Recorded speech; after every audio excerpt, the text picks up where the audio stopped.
I thank everyone on the advisory council for this honor. I actually don't believe that former presidents should get honors. I thought always the job was honor enough, but this is something I'm glad to take advantage of. The opportunities that I and the people with whom I had the honor to work had to try to end the genocide in Bosnia and make a new beginning was one of the most important things that ever happened to me. So here we are. There are other people that helped us who are no longer here. Dick Holbrook, Secretary Warren Christopher, my friend Sandy Berger. Of our inner team, probably besides West and Gordon and lucky me, Madeleine Albright survives and Tony Lake does. Some of the other people who were young. I'm telling you this not to be maudlin or sad, but to say that freedom and democracy die when people take them for granted. Nobody can take liberties away or abuse power in a vacuum. We all grow more callous and less feeling over time. We have to, in some ways. If all of you had to live with the actual horrors that many of you endured, you would find it paralyzing to work every day. You couldn't get anything done. You would be so consumed with your anger you couldn't go on. I understand that. One of the things I always admired about Harris is that he somehow managed to show up with a smile on his face, looking like $1 million, knowing he was going through hell. It's very important. But if you forget all the losses, all the sacrifices, and you say, oh, but these are different times, and there's so much economic resentment, so much social alienation, so much feeling of the only thing that matters between us now are the differences. We really can't afford to put a priority on peace. We really can't afford to put a priority on democracy. We really can't afford anymore to remember what Sarajevo was for hundreds of years at its best. Because it's such a hard time and everybody's, let me tell you something. Every day, every person on earth has something to resent. Do you agree with that? Every day. Something's happened to everybody in this room that is a legitimate cause of resentment. If resentment dominates your life, all hell breaks loose. You tried to put an end to it. We all did. Nobody thought the Dayton Accords was perfect. It obviously set up the possibility of paralysis. But if you look at the United States or any number of other governments, you see you don't have to have a system like Dayton to get political paralysis. You can get it anywhere. Anywhere people take for granted that everything's going to work out all right, so I'll get mine now. Anywhere people allow the well of trust to run completely dry. Anywhere there's no difference in fact and fiction, you can lose it all in a minute. I was thrilled the other day when Madeleine Albright's book on fascism became #1 on the bestseller list. It's not for nothing that for many years she was voted the most outstanding professor at Georgetown. The book is beautiful to read. It's almost breezy in her beautiful little descriptions of Franco and Mussolini and a young and insecure Hitler, and how people got elected by legal means and turned it to the worst sort of lawlessness. But it reminds us all that none of this is free. And I say that because, I felt terrible, really, that we left you with so many holes in that Dayton agreement. But believe me, it was way better than having another Srebrenica genocide. I felt terrible that we left limits on the possibilities of uniting Bosnia, so that there were so many days when Harris had to show up with a smile on his face and he wanted to scream. But when I went back the last time,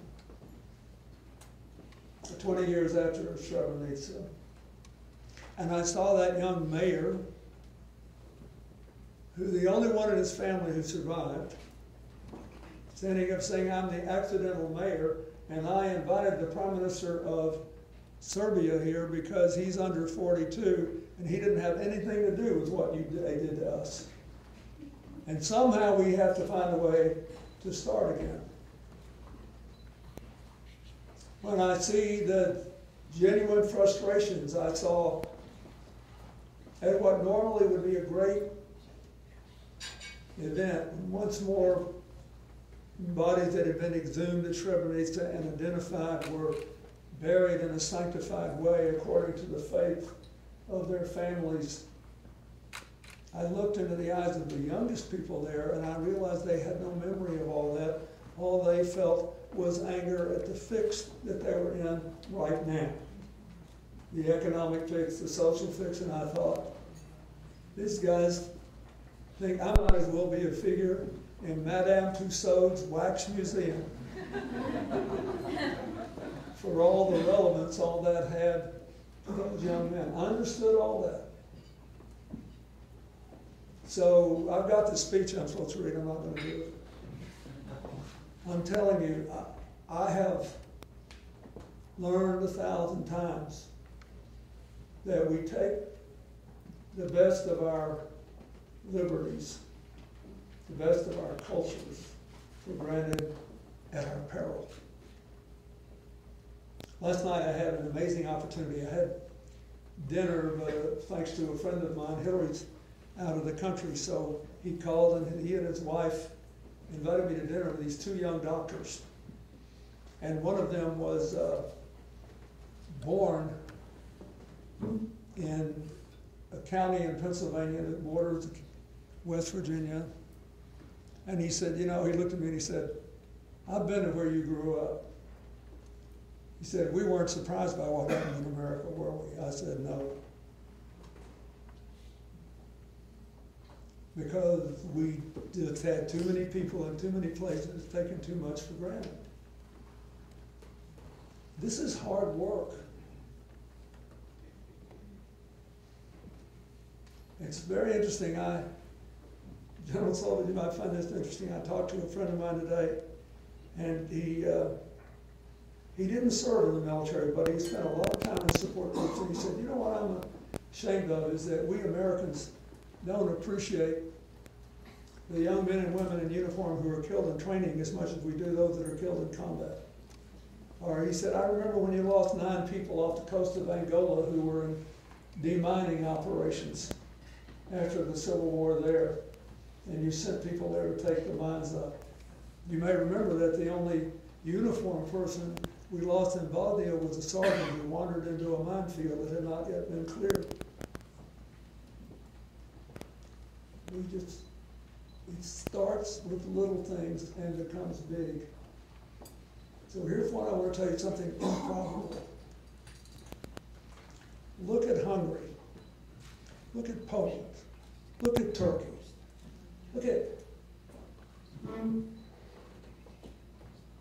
the Bosnians have a chance to get support from around the world that you have never known by saying, "Hey, everybody wake up. We have been there. We have done that. It does not end well.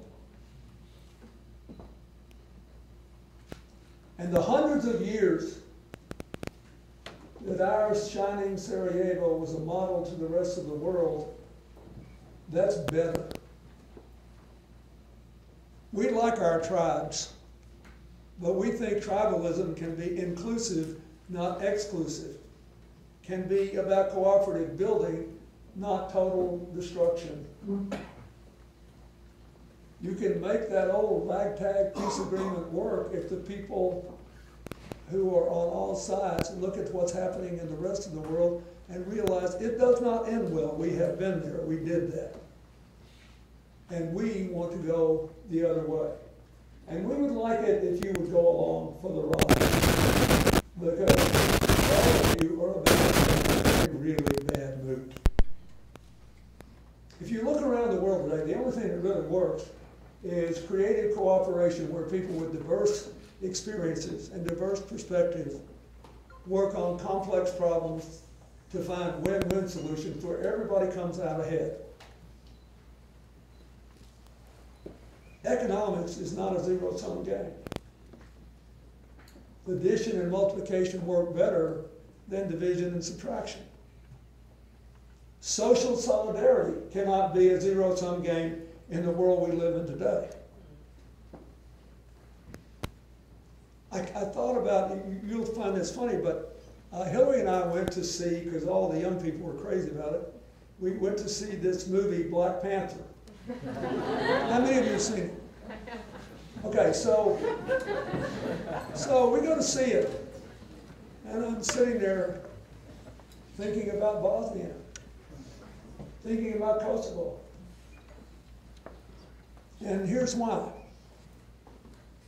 On the surface, Black Panther was a triumph for young African-American filmmakers because it was the first all African-American cast that had a huge white audience. On the surface, it was a triumph for African-American women because so many women had strong roles in the movies. On the surface, it was a triumph for young people who love high-tech, cheap thrills because it was full of them. Not so on the surface, it was a rebuke to those who made certain disparaging comments about African countries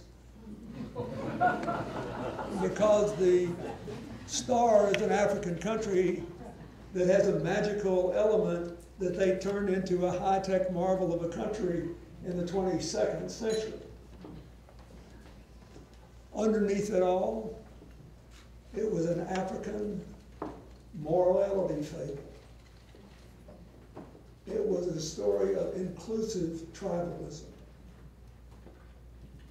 When I first started working on AIDS in Africa, I was struck because the places we were working in, nobody had a car, nobody had an animal to ride, there was no wheel transportation. Everybody walked everywhere. And when they met each other on the street, or on these little mountain paths, they'd say, "Hello, how are you?" And in English, the response was, "I see you." Not "I'm fine, have a good day." I see you. Every one of you who has a bad story about what happened in the Balkan Wars knows that the root of it was that people you loved were not seen, were not even believed to be human.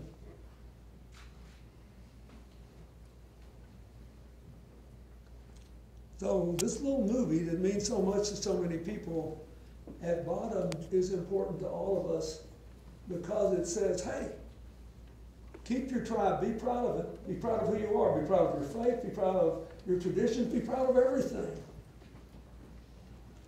But don't be so arrogant that you can't cooperate and you can't compromise. Because in the movie, at the end of the movie, the good guys are still the good guys from the beginning, but they're not perfect anymore. Turns out they made some mistakes along the way. At the end, the people that were mostly in the wrong are still mostly in the wrong, but it turns out they're not all evil anymore because they too were done wrong along the way. In other words, for all of its two-dimensional high-tech pyrotechnics, it's still about real life. And it works. You need to use this forum and mobilize all these Americans and go around and ask people like me, why in the heck aren't we doing more for the people of Bosnia? Why are we doing more to develop the economy? Why do we use as an excuse, well, the government's not as good as it ought to be? Why are we trying harder to break the gridlock? And you need to tell your friends back home, look around. You really think the Poles and the Hungarians and the Turks, and even, God bless them, the Russians, are going to be better off over the long run? Read Madeline Albright's book. I'm of an age now where I'm just grateful when the sun comes up in the morning. I still feel very young, but I realize I'm the oldest man in my family for 3 generations. Life is a gift. It passes in the flash of an eye. How do you want to feel at the end of it?